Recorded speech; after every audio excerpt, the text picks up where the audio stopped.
Class. आज का जो टॉपिक रहने वाला है वो टॉपिक क्या है हमारे पास, electric field at a point due to uniform charge spherical shell. ठीक है, एक हमारे पास स्फेरिकल सेल लेंगे जिसके ऊपर चार्ज जो है वो यूनिफॉर्मली डिस्ट्रीब्यूटेड होगा और उस स्फेरिकल सेल से किसी भी आर्बिट्रेरी डिस्टेंस पी पॉइंट के ऊपर, जो किसी भी डिस्टेंस के ऊपर है, उस पॉइंट के ऊपर इलेक्ट्रिक फील्ड की वैल्यू क्या रहने वाली है वो कैलकुलेट करेंगे। ठीक है, तो मैंने ले लिया यहाँ पे कोई भी एक स्फेरिकल सेल है जिसका सेंटर है मेरे पास O और R उसकी रेडियस है। ठीक है, R रेडियस का कोई स्फेरिकल सेल ले लिया, इसके ऊपर जो है वो Q चार्ज है वो पॉजिटिवली डिस्ट्रीब्यूटेड है all over the surface of the sphere. ठीक है, तो R इसकी है रेडियस और Q जो है वो इसका चार्ज है प्लस का Q जो यूनिफॉर्मली डिस्ट्रीब्यूटेड है all over the surface of that spherical shell. ठीक है, अब इसकी वजह से हम इसके आउटसाइड, इसके सरफेस पे और इसके इनसाइड में इलेक्ट्रिक फील्ड की वैल्यू क्या रहने वाली है वो हम यहाँ पे कैलकुलेट करेंगे। ठीक है, तो सबसे पहला जो पॉइंट है मेरे पास वो आ रहा है आउटसाइड दी सरफेस। ठीक है, आउटसाइड दी सरफेस, इस सरफेस से आउटसाइड पे मैंने मान लिया यहाँ पर एक कोई पॉइंट है P। अब इस पॉइंट पे इलेक्ट्रिक फील्ड की वैल्यू क्या रहेगी, तो मैंने क्या किया, इस पॉइंट को एक कोई यहाँ से सेंटर से मिला दिया और यहाँ सेंटर से मान लिया कि मैंने ये पॉइंट जो है वो किसी भी स्मॉल r डिस्टेंस के ऊपर ये P पॉइंट लाई कर रहा है। ठीक है, अब इस r डिस्टेंस को, रेडियस को लेते हुए मैंने एक गॉसियन सरफेस ड्रॉ कर दिया। ये कोई गॉसियन सरफेस है, इसके कोरस्पोंडिंग गॉसियन सरफेस क्या होता है वो आप जानते ही हैं कि एक ऐसा सरफेस जिसके ऊपर इलेक्ट्रिक फील्ड की वैल्यू हर पॉइंट के ऊपर सेम रहे, है ना। यानी कि यहाँ से ये सेम डिस्टेंस पे है सेंटर से, तो जितनी यहाँ से इतनी इसकी डिस्टेंस है, जितना इलेक्ट्रिक फील्ड यहाँ लग रहा है उतना यहाँ पे है, उतना यहाँ पे है, उतना यहाँ पे है। क्यों? क्योंकि चार्ज जो है वो यूनिफॉर्मली डिस्ट्रीब्यूटेड है, पॉजिटिवली चार्ज है, तो आउटसाइड में इलेक्ट्रिक फील्ड लाइंस की डायरेक्शन क्या होगी, आउटसाइड टू द सरफेस, तो हर एक पॉइंट के ऊपर इलेक्ट्रिक फील्ड की वैल्यू सेम रहेगी। तो ये गॉसियन सरफेस हमारे पास बन गया। ठीक है, तो ये P पॉइंट है। अब इस P पॉइंट के ऊपर मैंने एक स्मॉल एरिया एलिमेंट ले लिया DS। ठीक है, क्या है, एक स्मॉल DS एरिया एलिमेंट ले लिया। अब देखो इसकी वजह से जो इलेक्ट्रिक फील्ड रहेगा वो इलेक्ट्रिक फील्ड क्या रहेगा, नॉर्मल, यहाँ से नॉर्मल बनाएगा। ठीक है, तो इलेक्ट्रिक फील्ड की डायरेक्शन हो जाएगी ये, और सरफेस एरिया जो हमने DS small surface area element लिया उसकी डायरेक्शन भी क्या रहेगी, नॉर्मल टू द सरफेस। उसको मैंने नोटेशन दे दिया n कैप से। तो ये n कैप जो है वो डायरेक्शन बता रहा है दिस सरफेस एलिमेंट DS की, और E वेक्टर जो है वो इलेक्ट्रिक फील्ड की डायरेक्शन बता रहा है इस स्फेरिकल चार्ज सरफेस की वजह से जो इस सरफेस एलिमेंट के थ्रू क्रॉस करके जा रहा है। ठीक है, तो अकॉर्डिंग टू जो फ्लक्स लॉ क्या कह रहा है कि जो flux passing through the surface element DS, जो स्मॉल फ्लक्स पास होगा इस DS सरफेस एरिया के कोरस्पोंडिंग, वो क्या रहेगा, E डॉट DS के बराबर हो जाएगा। ठीक है, DS यहाँ पे वेक्टर फॉर्म में लिख रहे हैं, तो DS का भी डायरेक्शन है n कैप। डॉट प्रोडक्ट को हटाने के लिए हम कोसाइन ऑफ थीटा का यूज कर सकते हैं, तो E n cap DS cosine of theta, है ना। तो ये दोनों डायरेक्शन खत्म हो जाएंगी क्योंकि कोसाइन ऑफ थीटा का यूज कर लिया हमने, और ये क्या हो जाएगा, E इंटू DS। ठीक है, कोसाइन ऑफ थीटा खत्म कैसे हो गया, थीटा जो है वो क्या है, एंगल बिटवीन n कैप और इलेक्ट्रिक फील्ड की डायरेक्शन। दोनों के बीच जो दोनों की डायरेक्शन सेम है, सेम डायरेक्शन है, तो दोनों के बीच का एंगल कितना हो जाएगा, 0 डिग्री, और कोसाइन ऑफ 0 की वैल्यू क्या होती है, 1। तो d फाई जो है वो स्मॉल फ्लक्स हो जाएगा इस DS सरफेस एरिया एलिमेंट की वजह से। और चार्ज क्योंकि यूनिफॉर्मली डिस्ट्रीब्यूटेड है, तो यहाँ अगर ऐसा ही सरफेस एरिया एलिमेंट हम यहाँ पर लें तो उसके कोरस्पोंडिंग भी फ्लक्स उतना ही आएगा। यहाँ पे एक और सरफेस एरिया एलिमेंट ले ले तो उसमें भी फ्लक्स की वैल्यू वही आएगी।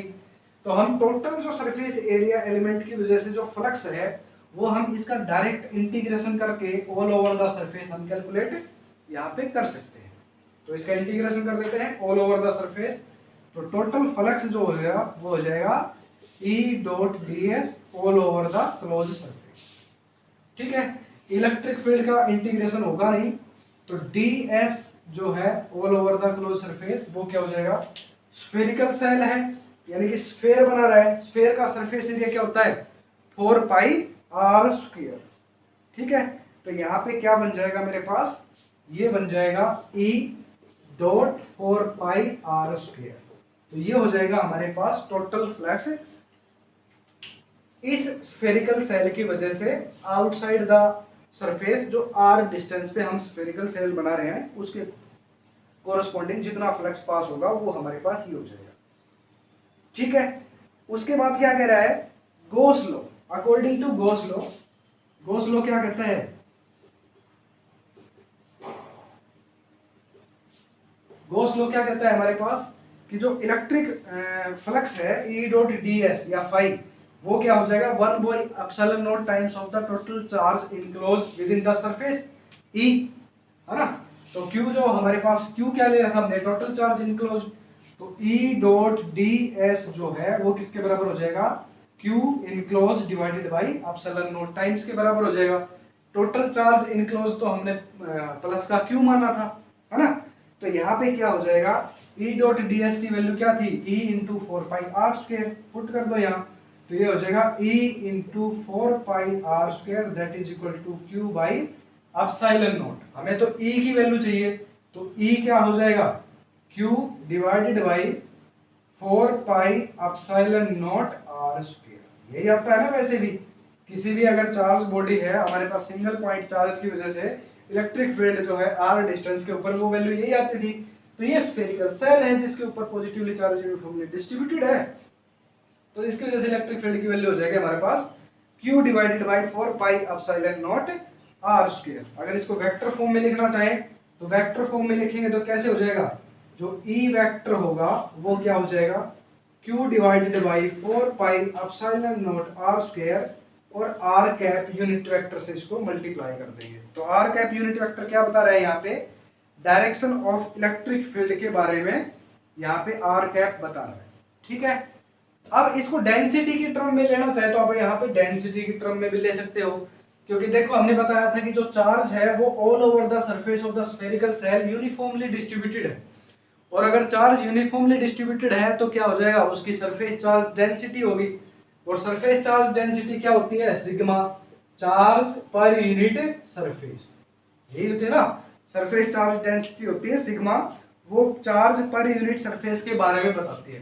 तो टोटल सरफेस एरिया क्या हो जाएगा यहाँ से 4 pi r square, spherical shell है तो 4 pi r square surface area हो जाएगा।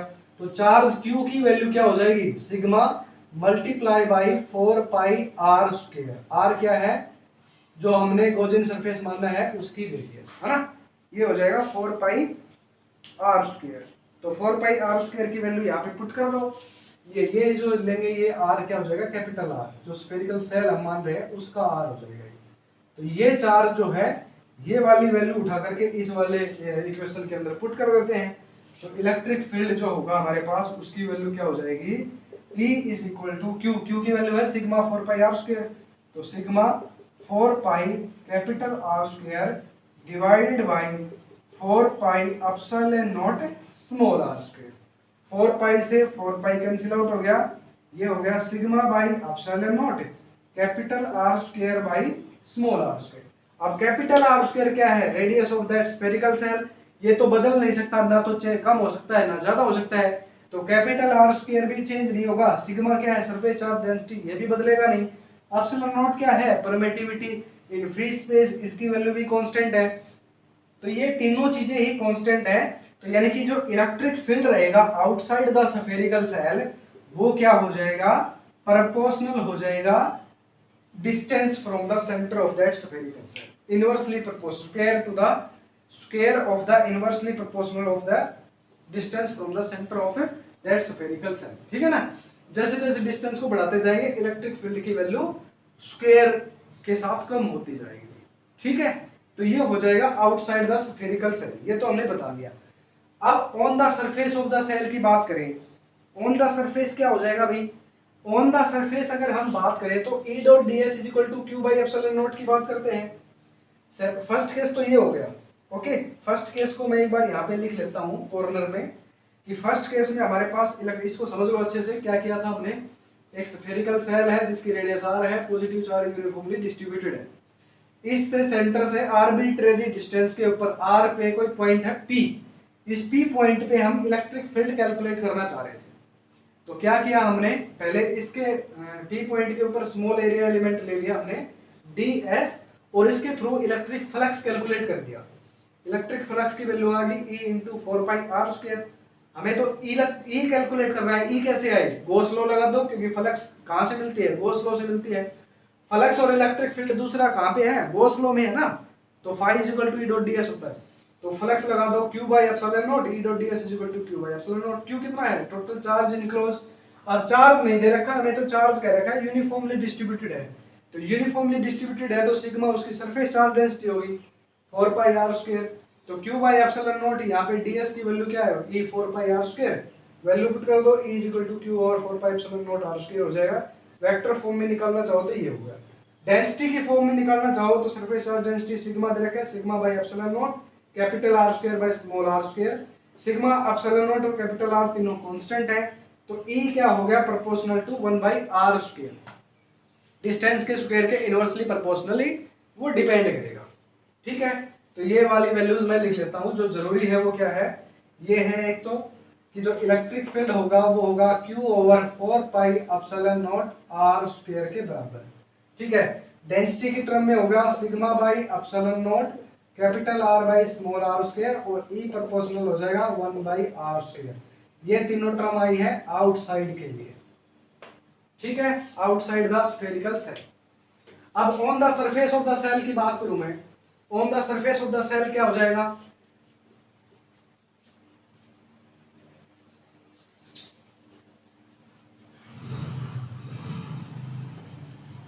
On the surface of the shell क्या हो जाएगा, E.ds that is equal to Q/ε0। ठीक है, यही रहेगा। और E.ds क्या हो जाएगा, 4πr²। तो E 4π कैपिटल R² हो जाएगा। ठीक है, कैपिटल R² हो जाएगा तो क्या बन जाएगा, यहां से ये बन जाएगा मेरे पास Q/ε0। तो इलेक्ट्रिक फील्ड की वैल्यू क्या हो जाएगी, Q/4πε0 कैपिटल R²। तो कैपिटल R क्या है, फिक्स है, कैपिटल R तो चेंज होगा नहीं। तो यहाँ पे जो इलेक्ट्रिक फील्ड की वैल्यू रहेगी वो क्या रहेगी, कांस्टेंट रहेगी भी। ठीक है, चेंज नहीं होगी, फिक्स रहेगी। और यहाँ पे अगर डेंसिटी की टर्म में निकालना चाहो तो Q की वैल्यू है सिग्मा 4πr²। ये वाली वैल्यू यहाँ पे पुट कर दो, तो E क्या हो जाएगा, सिग्मा 4π कैपिटल R², ये हो जाएगा 4πε0r²। r² से r² कैंसिल आउट हो गया, 4π से 4π, ये हो जाएगा सिग्मा/ε0 which is also a constant.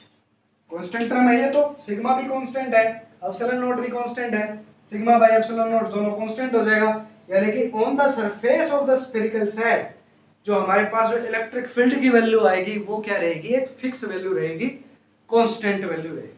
ठीक है, अब ये स्फेरिकल सेल है, मतलब अंदर से खाली है और यूनिफॉर्मली चार्ज उसके ऊपर डिस्ट्रीब्यूटेड है। तो अंदर जो होगा, अंदर चार्ज की वैल्यू क्या रहेगी, अंदर चार्ज की वैल्यू रहेगी 0।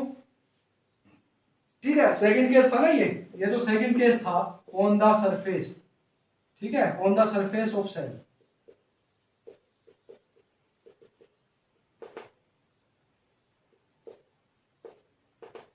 और पहले हमने निकाला था आउटसाइड द स्फेरिकल सेल।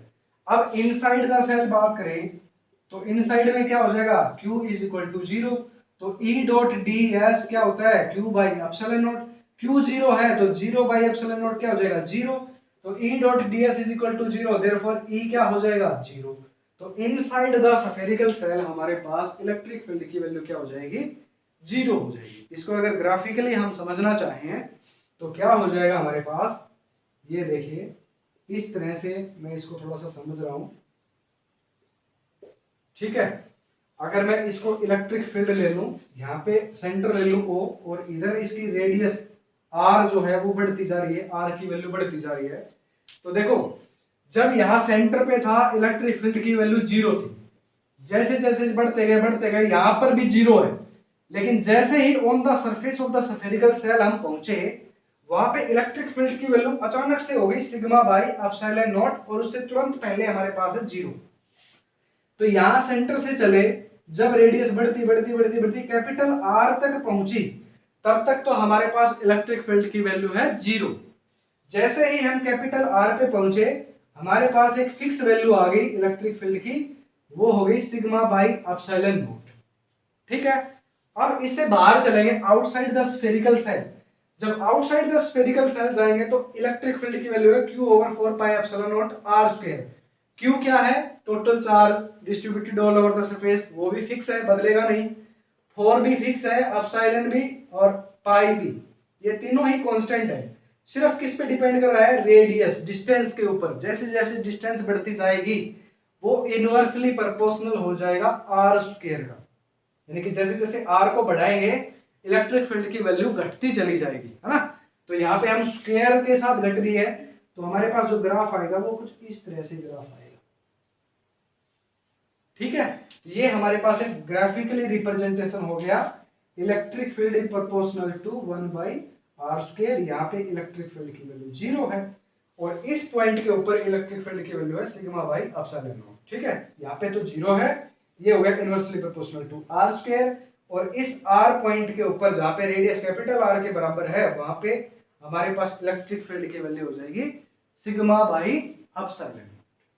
ठीक है, तो ये एक एप्लीकेशन थी गॉस लॉ की, जिसमें हमने क्या देखा कि एक स्फेरिकल सेल है जिसके ऊपर चार्ज q यूनिफॉर्मली डिस्ट्रीब्यूटेड है, और उसकी वजह से किसी भी आर्बिट्रेरी r डिस्टेंस के ऊपर कोई p पॉइंट है, तो उस p पॉइंट के ऊपर इलेक्ट्रिक फील्ड की वैल्यू क्या रहेगी, ये हमने यहाँ पे कैलकुलेट किया है।